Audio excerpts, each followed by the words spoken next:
Number 5 on today's list is loaded with salt. The very kind we're all warned drives blood pressure up. And yet, in large Japanese studies, the people eating the most of it develop high blood pressure less often. Not more. Backwards. That's the only word for it. And it's kept researchers up at night. For the longest time, the foods I'm about to show you got waved off by most doctors. Peasant food. Old wives' tales. That's finally changing. Right now, serious universities are studying these very same sour, funny-smelling jars. One team fed healthy adults these foods for 10 weeks. Their gut bacteria grew richer, and the inflammation in their blood came down. That wasn't a magazine at the checkout. That was one of the most respected journals there is. Number 6 carries a natural clot loosener so unusual, heart researchers went and gave it its own name. Number 8 takes one ordinary slice of bread and stops it spiking your blood sugar. Nothing added but time. 13 foods in all. A few are in your fridge door right now. A few you've walked straight past for years. And 1 or 2 you've been told, flat out, to steer clear of. I spent years at the bedside, so hear me plain. Nothing here replaces your doctor or the medicine on your counter. If you take something for your heart, your blood, or your sugar, talk to them first. This is food, explain plain. The way I'd tell a neighbor over the fence, fog still low. The fur's dripping. So pour your tea and settle in. We'll start with the one that's been settling gardeners' stomachs since long before anybody owned a refrigerator.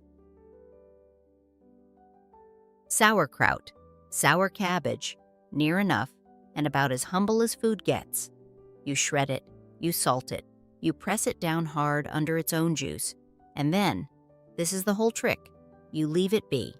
The salt holds the bad bugs at bay while the good ones get to work. What they leave behind is that bright, tangy bite, and a jar absolutely teeming with living bacteria. Here's the piece most folks miss entirely. The cabbage isn't really the star of the show. The fermenting is. Raw cabbage is good for you, of course it is. Fiber, vitamin C, all of that. But once those lactic bacteria have had their turn, you've got a food full of living cultures on top of the fiber.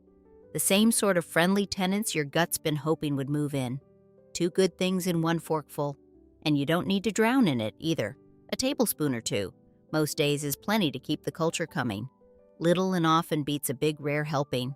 Every time. And that living version was right there in the Stanford study I mentioned at the top. Fermented vegetables like this one, helping widen the mix of good bugs. Think of your gut like a garden bed. A bed with one lonely kind of plant is fragile. A bed with dozens of different roots holding the soil, that's a bed that shrugs off trouble. Sauerkraut helps plant the variety. There's a bit of history here I've always loved. Sailors used to die by the boatload from scurvy on long voyages. That's plain vitamin C deficiency, gums bleeding, the lot. One old sea captain, I want to say it was Cook, carried barrels of sauerkraut aboard, and his crew stayed hale when others withered. The cabbage held its vitamin C for months in that brine, a blessing from the soil that likely saved a great many lives, long before a single soul understood why. It also carries a form of vitamin K made by the bacteria themselves, the K2 kind. Only a little, mind, so don't lean on sauerkraut alone for it. But tuck that phrase away in your apron pocket. We'll come back to what K2 does further down this list, because it's a genuine little marvel of design, and 2 more foods here carry a great deal more of it. One warning, and it's the whole game with sauerkraut, so don't let it slide past you. Most of what sits on a warm supermarket shelf has been heated to make it keep. Heating kills the very cultures you came for. Dead as a doornail. So you want the refrigerated kind that says raw or unpasteurized, or you make it yourself, which costs about the price of a cabbage and a bit of salt. I keep a forkful on the side of my plate at supper. Small, sour, and very much alive. Kimchi is sauerkraut's fiery cousin from Korea, and it's got a personality all its own.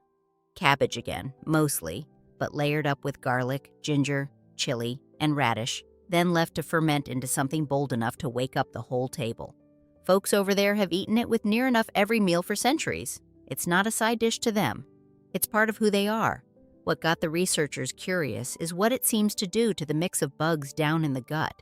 In studies, kimchi eaters tend to grow more of one particular helper, a tidy little housekeeper of a bacterium that looks after the lining of the gut wall itself. Picture a good tenant who sweeps the porch and mends the fence without ever being asked. When the lining's kept in good repair, a whole lot else tends to run smoother. There's a large Korean study, over 100,000 adults, so no small thing, that found men eating a modest amount, say 1 to 3 servings a day, carried a lower rate of obesity and less belly weight than those who ate little or none. But here's the honest catch the researchers flagged themselves. Pile on more than 5 servings a day, and that benefit flips clean around the other way. It's shaped like a valley. Some is better than none. Too much is worse than some. And kimchi's salty, remember? So moderation's the whole point. I'll be honest with you now, the way I'd want a nurse to be honest with me. That big study shows a link. It can't prove the kimchi itself did the deed. People who eat their vegetables fermented often live a bit differently all round. More walking, less of the box stuff. Still, the finding held up across an awful lot of people, and it lines up neatly with what the gut research keeps showing. That's more than enough to earn it a spot. And don't forget the company the cabbage keeps in that jar. Garlic and ginger aren't passengers. They carry their own good compounds along for the ride. So kimchi's really a whole team of helpful things, fermented together into one punchy scoop. You don't need a mountain of it. A small dish alongside your dinner does the job handsomely. Fair warning, though, it's got a proper kick, and it perfumes the whole fridge for days. My late husband used to open the door and holler from the next room. Worth it, I always told him. Every time.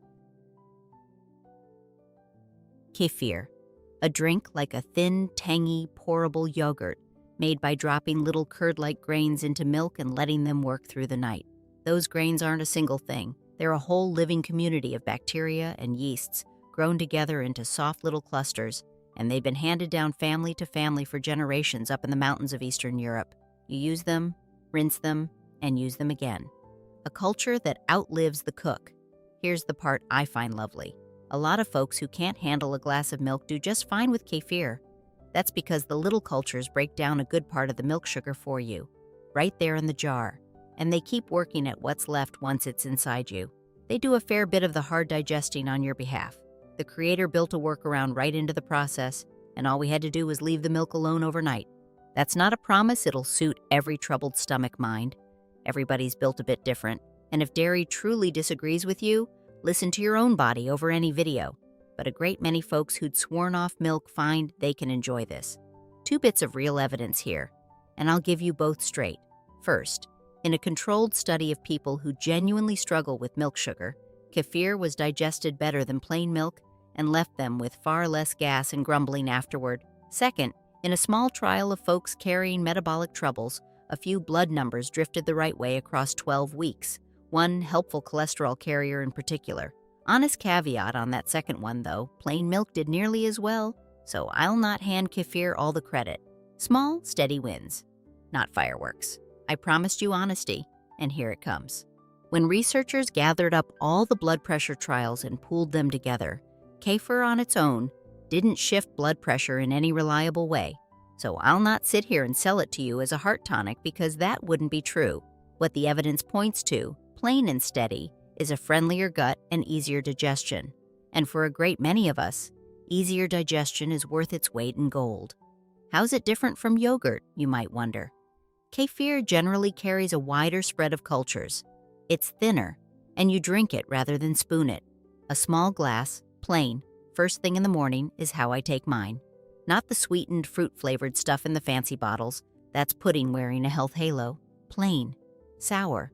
That's the one that earns its keep. Yogurt, the one nearly everybody already has in the fridge, and it's earned a place on this list that surprised even me. A woman who's kept a yogurt culture alive on her counter for the better part of 30 years, feeding it like a pet. In the spring of 2024, the Food and Drug people in the States did something they had never once done with yogurt in all their history. They allowed a health claim right on the label.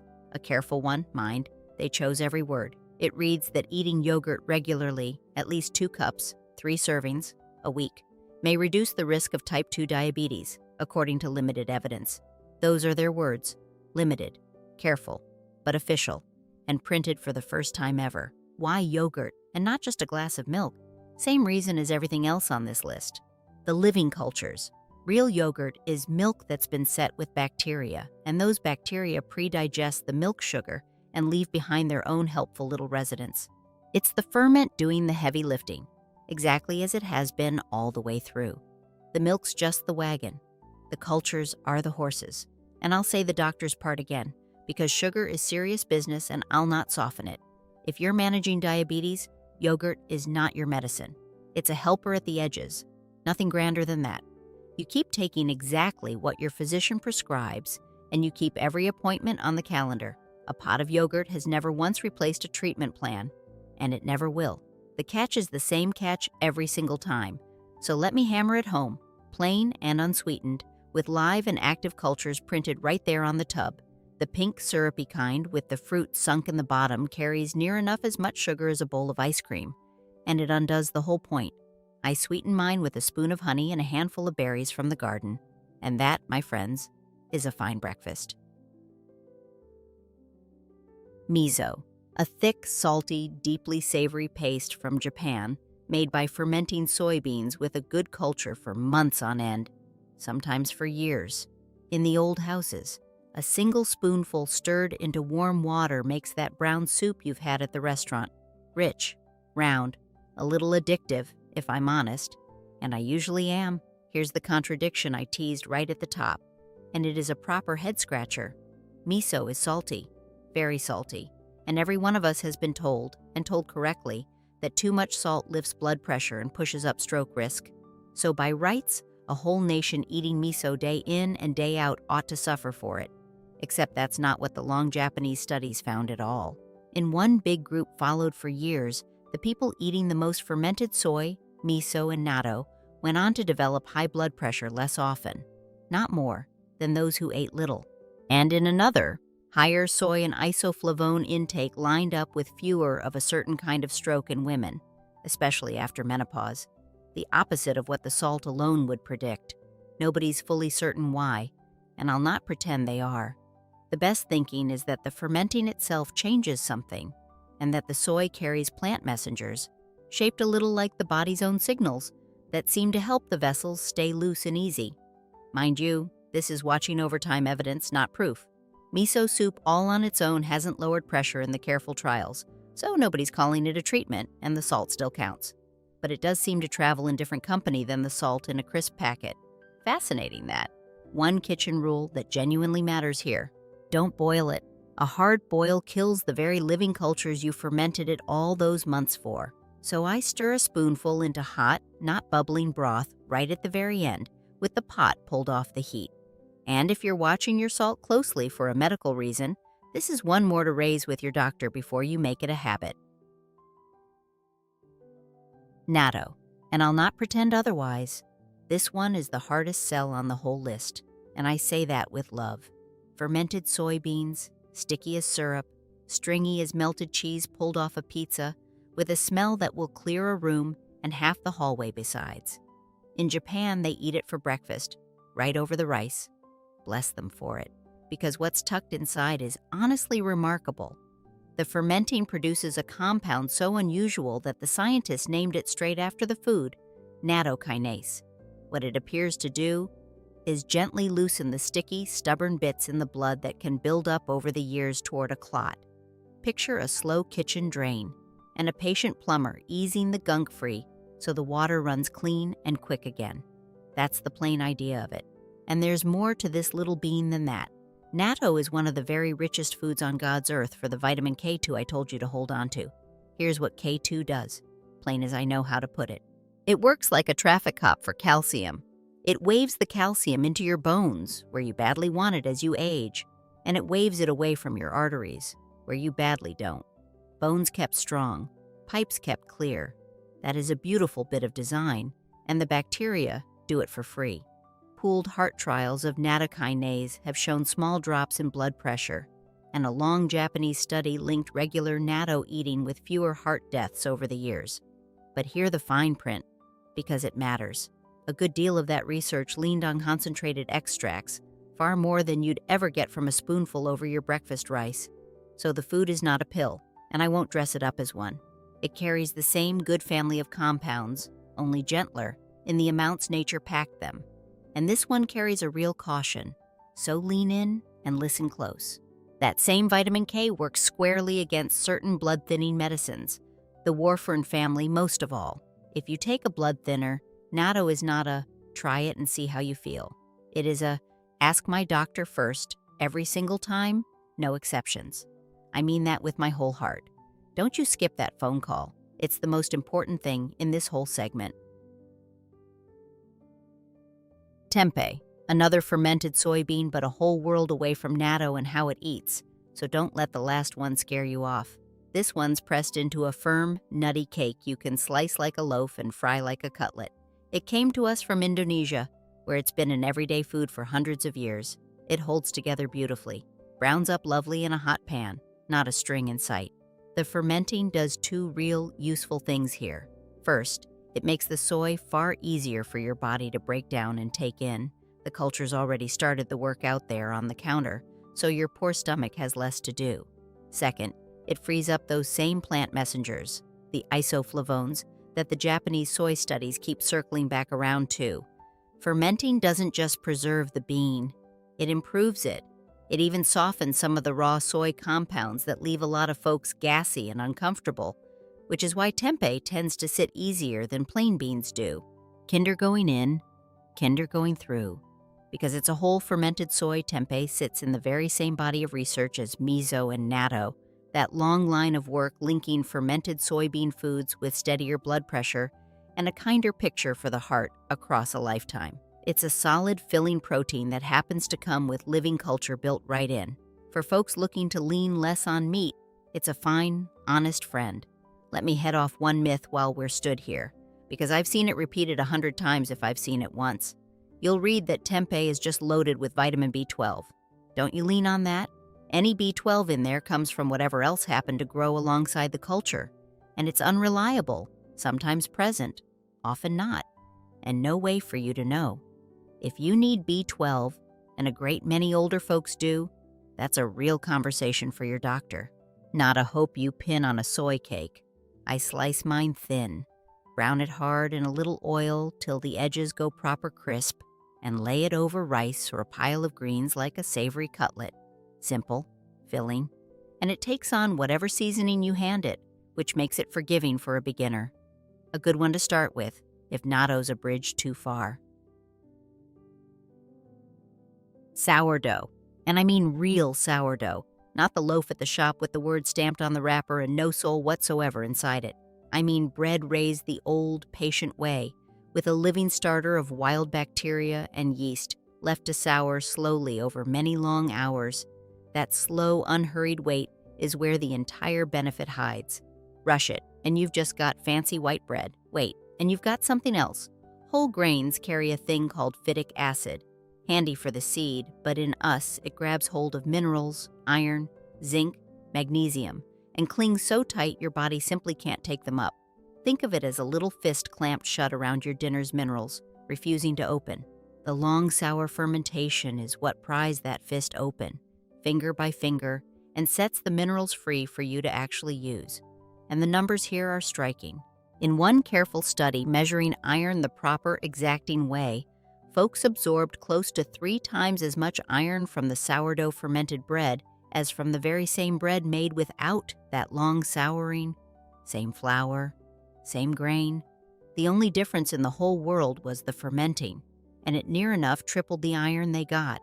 There's a second gift folded into that same slow rise. It changes how fast the bread turns to sugar in you.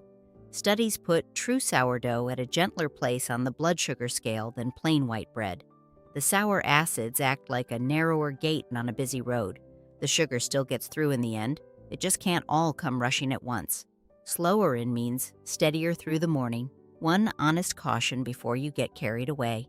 Real or not, it's still wheat bread. So if you've got celiac disease, sourdough is not your safe harbor, and you follow your specialist's guidance. Full stop.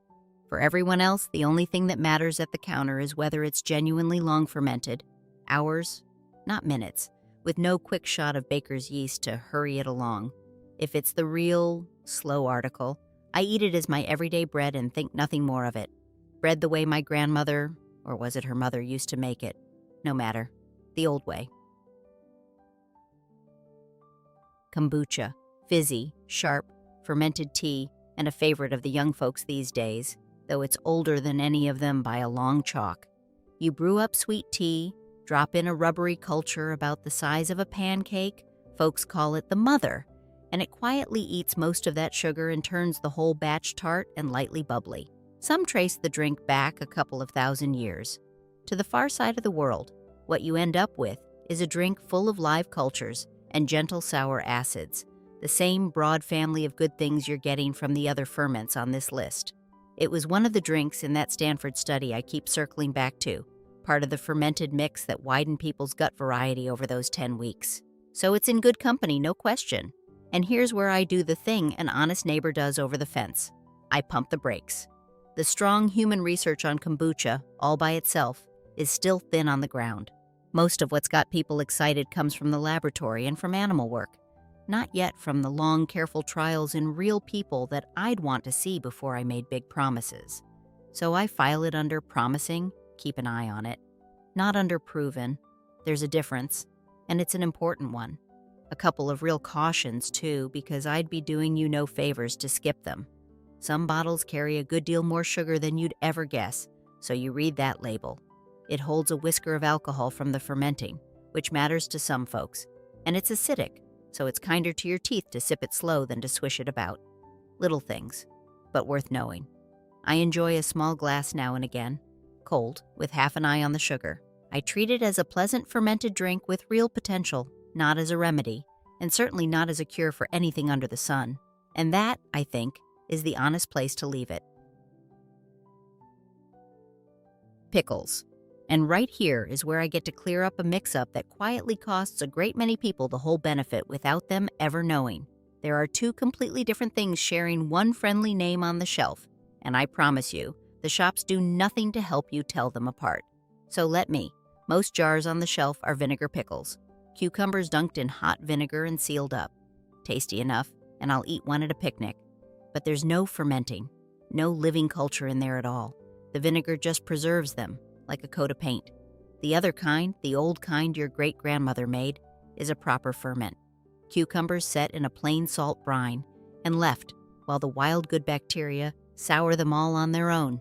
That second kind is the one carrying the living cultures. That living version is exactly the sort of fermented vegetable and the cloudy vegetable brine right along with it. That turned up in the gut research, feeding those same friendly bugs and widening the mix. The vinegar kind gives you a nice crunch and a bit of tang, and not much else that's alive. Same cucumber. Two entirely different foods. So how on earth do you find the real one? Two simple tells, and you'll never be fooled again. First, it'll be in the refrigerated section, not sitting warm on a dry shelf. Second, the label will say naturally fermented or fermented in brine, and the ingredients will be short and plain: cucumber, water, salt, spices, and nothing more. If you see vinegar in that list, you're holding the other kind. Cloudy brine is a good sign. Clear and shiny, less so. And it isn't only cucumbers, either. Carrots, beans, beets, whole heads of cauliflower all take beautifully to a salt brine. Once you get the knack, near enough any firm vegetable from the garden can join the crock. A few slices alongside a meal, and you've got crunch and living culture together in one bite. It's the cheapest of the whole list if you make your own. Cucumbers, salt, water, a bit of patience, and the good Lord's own bacteria doing all the real work while you sleep. Just mind the salt if your doctor's got you watching it. Black garlic. This one always makes folks lean right in, and I don't blame them. You take an ordinary head of garlic, hold it warm and humid for weeks on end, and it slowly turns soft, dark, and sweet, sticky like a date, jammy almost, with none of that raw, eye-watering bite. It's a slow aging ferment, and it changes the garlic from top to bottom, inside and out. That long, gentle aging builds up a mild sulfur compound. The researchers call it S-allylcysteine, but you and I can just call it the good stuff, in far friendlier, more usable amounts than you'd get from raw garlic. It's the very compound the heart studies keep chasing down. And because the aging tames the harshness, you can actually eat enough of it to matter, without breathing fire for the rest of the day. In a controlled trial with folks who already carried raised blood pressure, An aged black garlic preparation nudged both the top and the bottom pressure numbers down a little, sat right on top of their usual care. Other trials have watched it ease cholesterol in people running high. These are modest moves, I'll grant you, but they're moves in exactly the right direction. And modest and steady is how the body likes its changes. The same fine print as Natto applies. So I'll say it once more, plainly. A good deal of that research used standardized extracts, measured out to the milligram in a lab. Eating a clove or two of black garlic is not that same dose, and I'd be lying to tell you it was. The food carries the good family of compounds, gentler and slower. Don't expect a pill's result from a whole food, and don't you let anyone with something to sell tell you otherwise. And because we're back on blood pressure and blood again, hear me, if you're on medicine for either one, or on a blood thinner, garlic in any concentrated form is a doctor conversation first, before anything else. Me, I just eat a soft clove or two on their own. They're sweet enough to enjoy straight. No cooking required. A quiet blessing, honestly, that something so kind to the pipes tastes very nearly like candy. You can also mash a soft clove into a dressing, or spread it on warm toast like a savory jam, and nobody at the table will guess it's garlic at all. Sweet, mellow, sneaky good. Apple cider vinegar. The one your aunt swore up and down would fix absolutely everything, from a sore knee to a broken heart. A great deal of what's claimed for it is pure nonsense, and I'll not insult your good sense by repeating it here, but strip away all the tall tales, and there's one honest, tested thing sitting underneath the pile. Just the one. But it's a real one. It's made by fermenting apple cider twice over, once into alcohol, then once again into vinegar, and the raw, unfiltered kind still holds that cloudy, cobwebby tangle folks call the mother, full of culture. The sour in it comes from acetic acid, and that acid is the part with the actual research behind it. The mother's just the sign it wasn't stripped bare. Taken with a meal, vinegar seems to slow how fast that meal turns into sugar in your blood. Picture, once more, a narrower gate on a busy road. The food still gets through, but the after-meal rise comes in gentler and more spread out, instead of one great spike. Pooled trials and studies in people living with type 2 diabetes have shown that softening effects turn up fairly consistently. It's the steadiest claim the whole bottle can honestly make. And here is where I plant both feet and speak as the nurse. This is not a diabetes treatment. It is not a stand-in for your medicine, and it will not undo a diet built on sweets and white flour. If you manage your blood sugar, you keep taking exactly what your doctor has given you, and you tell them before you ever add this alongside it. A small helper at the edges of a good meal. Nothing grander. And I'll not pretend it's anything more, no matter what the internet hollers. 2 real cautions to send you off with. Neat vinegar is harsh stuff. It can wear away at your tooth enamel over time, and it'll sting the throat something fierce. So you never, ever sip it straight. I stir 1 tablespoon into a big glass of water, drink it down with a meal, and often through a straw to spare my teeth the worst of it. Diluted. With food. Slow. That's the safe way. And it's the only way I'd ever hand it to a neighbor. And we finish somewhere warm and comforting, which feels only right. Aged cheese. Real, traditionally aged cheese, a proper matured cheddar, a good nutty Gouda, the sort that's been fermented and then left to age for months, not the plastic-wrapped orange squares that never once saw the inside of a cave. Cheese is simply milk that's been cultured, pressed, and given the gift of time. It belongs on this list by birthright, and it's glad to be here. Remember that vitamin K2, the calcium traffic cop from a few foods back, waving calcium into your bones and away from your arteries? Well, aged cheese turns out to be one of the better, everyday sources of it, made right there in the wheel by the same bacteria doing the aging. And as a rule of thumb, the longer, harder, sharper cheeses tend to carry the most of it. Time in the cave, time in the crumb. A large, long-running study out of Rotterdam followed thousands of adults for years and found that those taking in more of this K2 kind of vitamin tended to show less hardening in the arteries and a lower rate of death across the follow-up. That's a good news story for a food nearly all of us were taught, somewhere along the way, to feel a little guilty about reaching for. It doesn't mean cheese is a health food, exactly. It means the picture's kinder and a touch more sensible than the old blanket fear ever let on. Honest footnote, the way I always give you one, that's an observational study, a link watched carefully over time, not an airtight proof that the cheese did it. And cheese does carry real salt and real fat, so portion is the whole entire point. This isn't licensed to sit down with a whole wheel in a good book. It's gentle permission for a sensible piece, enjoyed without the guilt. So a small piece of the real, aged article, the kind with a bit of crunch to it and a whole lot of character, sits just fine in a good, sensible diet. My grandmother kept a hunk of hard cheese wrapped in a clean cloth in the cool of the pantry her whole life, and she lived to 94, sharp as a tack right to the end. Make of that what you will. I know what I make of it. So there they all are, 13 fermented foods that the very same doctors who once waved them off as folklore are finally sitting down and studying properly. Sauerkraut and kimchi, kefir and yogurt, miso, natto, and tempeh, real slow sourdough and kombucha, naturally fermented pickles, black garlic, a spoon of honest vinegar, and a good piece of aged cheese. Quite a table when you lay it all out together. And notice the single thread running through every last one of them. It was never the food standing alone. It was the fermenting, the quiet, living work that bacteria and time do together, turning ordinary, everyday things into something our insides seem to recognize and welcome home.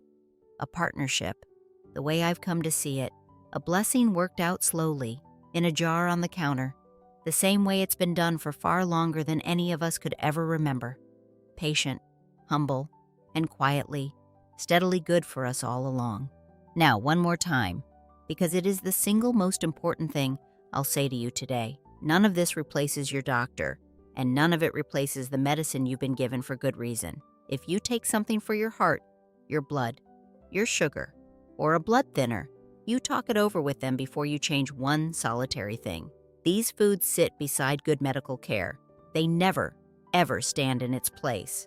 Here's my question for the fence, and I do read every answer, so tell me true. Of these 13, which one's already a regular in your kitchen? And have you ever tried making the living version of it yourself? In a jar, instead of buying the shelf-stable kind. I want to hear what turned out beautifully, and what turned out a proper disaster. I've had plenty of both over the years, believe me. My first sauerkraut could have stripped paint. And if a plain-spoken look at what the research actually says, no hype, no miracle claims, just the honest facts and the kitchen where they meet, is your sort of thing, then come and walk the beds with me again. Subscribe, and I'll see you at the next one. Take good care of that God-given body of yours, and may the Lord keep you well.